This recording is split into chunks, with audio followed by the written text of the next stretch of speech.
संभालो इसे, दिलों में खलिश है संभालो इसे, न मेरा न तेरा न इसका न उसका, ये सबका वतन है संभालो इसे।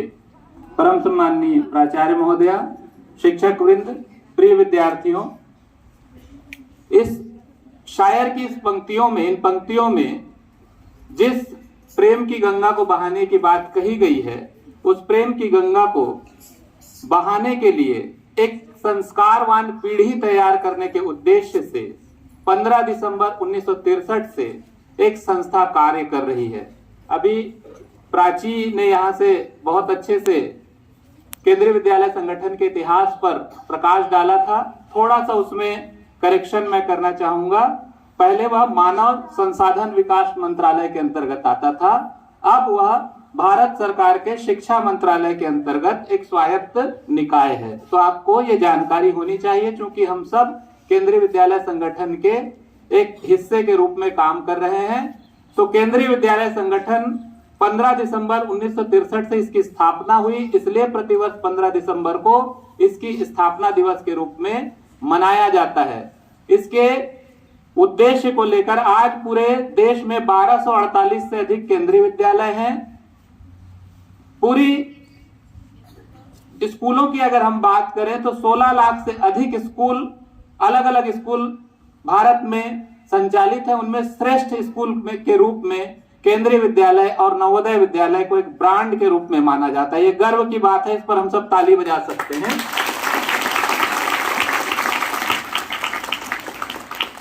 इन विद्यालयों में 14 लाख से अधिक विद्यार्थी अध्ययनरत हैं, आप ही की तरह, और इनके संचालन के लिए 48,000 से अधिक अधिकारी, कर्मचारी और शिक्षक कार्यरत हैं।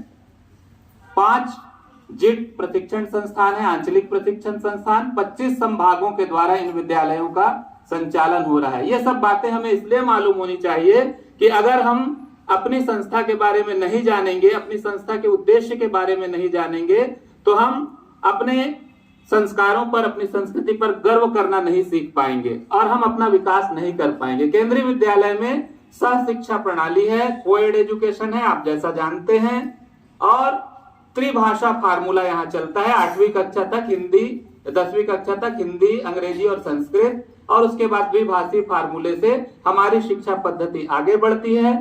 और इस शिक्षा पद्धति का एकमात्र उद्देश्य है, हमारे लोकतंत्र के लिए, दुनिया का सबसे बड़ा प्रत्यक्ष लोकतंत्र है भारतवर्ष, इसके लिए एक उच्च स्तरीय मानव संसाधन को विकसित करना, एक अच्छी पीढ़ी को तैयार करना। आप केवल विद्यालय में पढ़ने ही नहीं आते हैं, पढ़ने के लिए बहुत सारे साधन हैं। पुस्तकालय से पुस्तकें ली जा सकती हैं, यूट्यूब देखा जा सकता है, सब कुछ। लेकिन केंद्रीय विद्यालय हमें यह मौका देता है कि हम अपने समाज के लिए एक अच्छे नागरिक के रूप में, अपने लोकतंत्र के लिए एक अच्छे मतदाता के रूप में बाद में, और एक अच्छे मनुष्य के रूप में विकसित हो सके।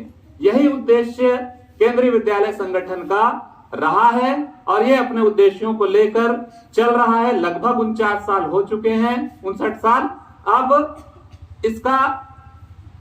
इसकी यात्रा और आगे बढ़ती जाएगी। इसमें आप सभी का, सभी विद्यार्थियों का, सभी कर्मचारियों का बराबर योगदान रहना चाहिए।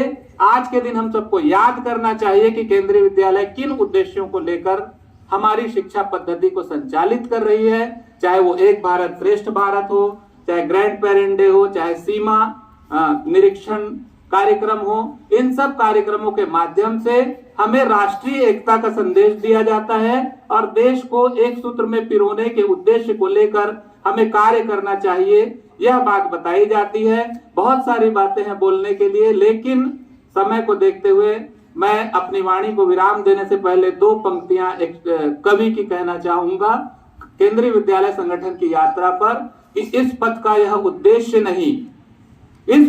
उद्देश्य नहीं श्रांत भवन में टिक रहना, किंतु पहुंचना उस सीमा तक जिसके आगे राह नहीं। धन्यवाद। जय हिंद, जय भारत।